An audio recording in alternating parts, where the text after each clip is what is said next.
तो जी, हमारी लाइव योग कक्षा में आपका अभिनंदन है, स्वागत है।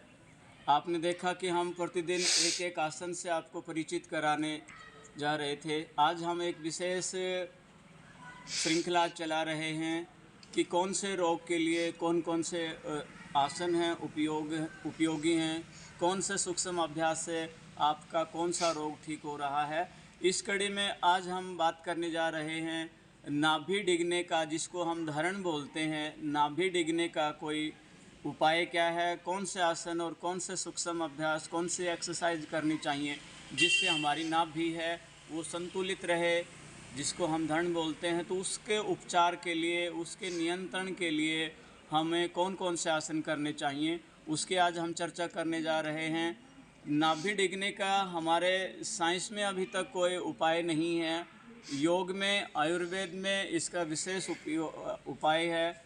हम देखते हैं कि नाभि हमारे पूरे शरीर का केंद्र है और नाभि अगर डिग जाती है तो हमारे शरीर में गर्मी बनने लग जाती है, हमारी जो इम्यूनिटी पावर है वो कम होने लग जाती है।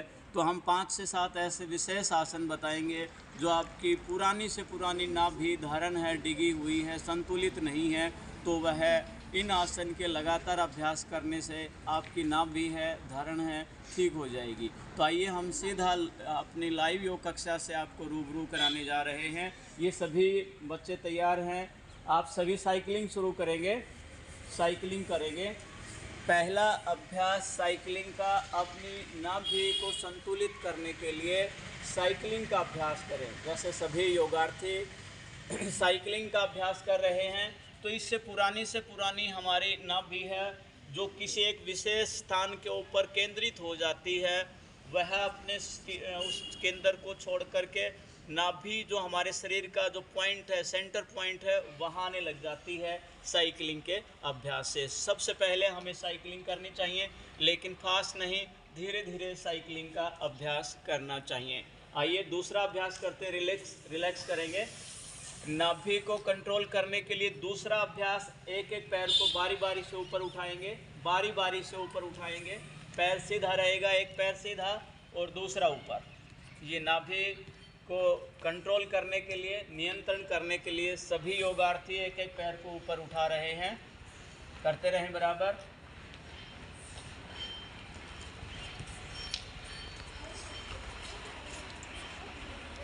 दूसरा अभ्यास करेंगे, दूसरा अभ्यास अपने पैरों को मोड़ करके एक एक अंगूठे को अपने मुख पर या नासिका पर लगाएंगे।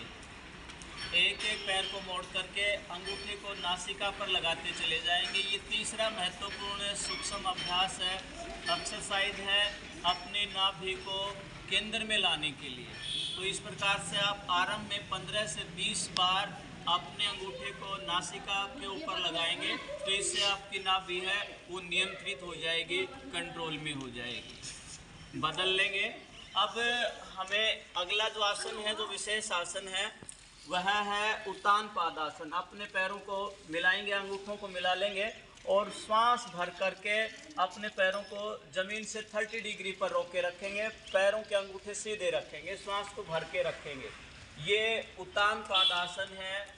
नाभि को केंद्रित करने के लिए, नाभि को संतुलित करने के लिए विशेष आसन है। घुटने सीधे रखेंगे बिल्कुल। तो ये योगार्थी आपके सामने नाभि को संतुलन में लाने के लिए ये आसन उत्तान पादासन। धीरे धीरे वापस आएंगे, धीरे धीरे वापस आएंगे। इसी प्रकार से अगला आसन हम करने जा रहे हैं सेतुबंध आसन। श्वास को भरेंगे, दोनों पैरों को मोड़ेंगे और बीच में से अपनी कमर को उठा देंगे। अपने टखनों के पास से पैरों से पकड़ करके कमर को पूरा ऊपर उठा दीजिएगा, श्वास भर के ऊपर उठा देंगे।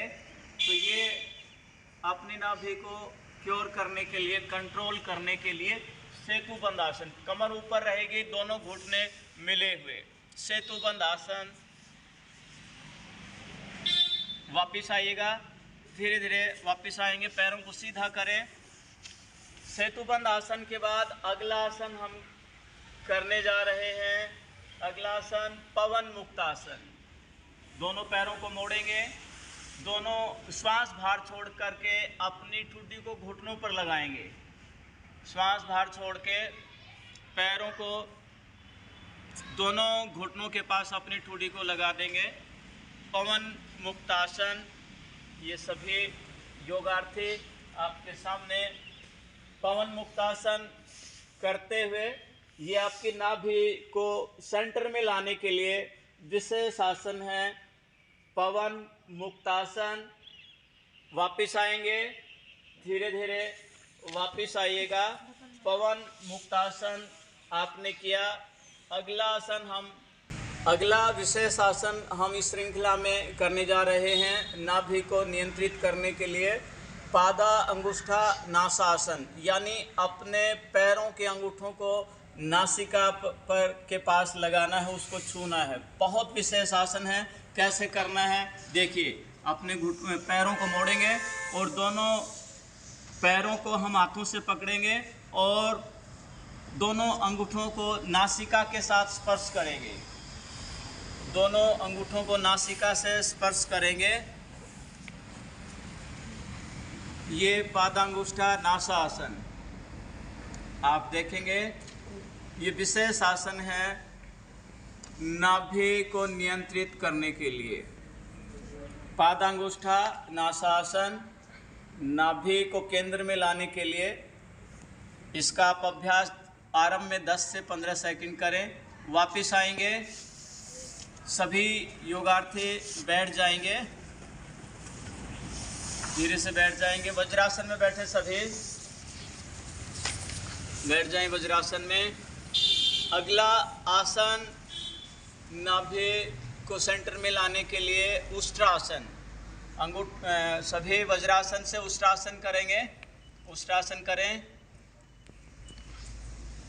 बारी बारी से अपने हाथों से टखनों के पास से एड़ियों को पकड़ेंगे और कमर को आगे निकाल देंगे।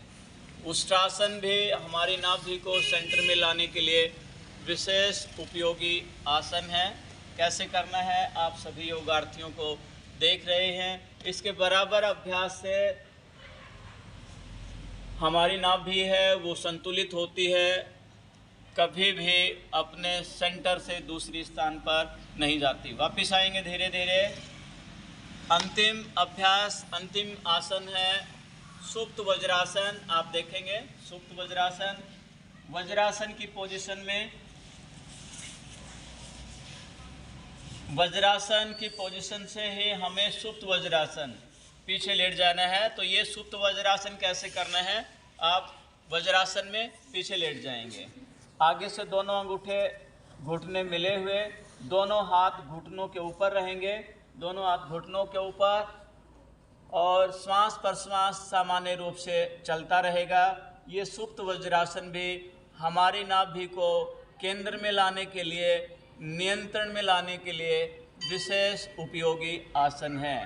तो आप सभी योगार्थियों को आप देख रहे हैं हमारी लाइव योग कक्षा में। आज हमारा जो मुख्य विषय है कि हमारी नाभि, जिसको हम धरण बोलते हैं स्थानीय भाषा में, वो डिग जाती है, तो कौन से एक्सरसाइज करनी चाहिए, कौन कौन से आसन करने चाहिए, उसकी आज हम चर्चा कर रहे हैं। सभी वापस आ जाएंगे, सभी योगार्थी वज्रासन में बैठ जाएंगे। तो आज हमने ये 5 से 7 विशेष आसन और सूक्ष्म अभ्यास, माइक्रो एक्सरसाइज की, ताकि हम अपनी नाभि को सेंटर में लेकर के आएँ। नाभि डिगना ये एक सामान्य रोग नहीं है, अपितु हमारे पूरी बॉडी है जिसमें अलग अलग शक्ति के केंद्र हैं, हम उनको संतुलित करने का कार्य करती है। नाभि वह केंद्र है, जब बच्चा माँ के गर्भ में होता है तो उसका जो पालन पोषण होता है नाभि के द्वारा ही होता है।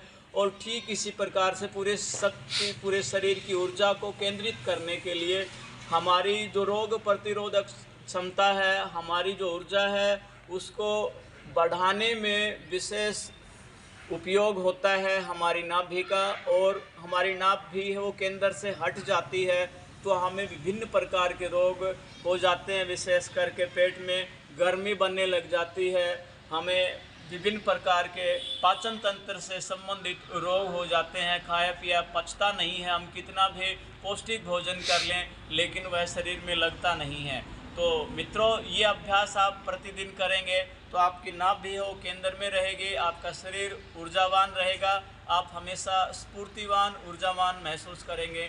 तो प्रतिदिन आप हमारे लाइव योग कक्षा से जुड़ें और भिन्न भिन्न रोगों के लिए कौन कौन से आसन करें ये हमसे जानते रहें। इसे हमारी लाइव योग कक्षा से आप जानिएगा। अगर आपने हमारे चैनल को सब्सक्राइब नहीं किया है तो सब्सक्राइब करें और हमारे करो योग रहो निरोग के मिशन से आप जुड़ें। आज के लिए इतना ही। जय हिंद, जय भारत।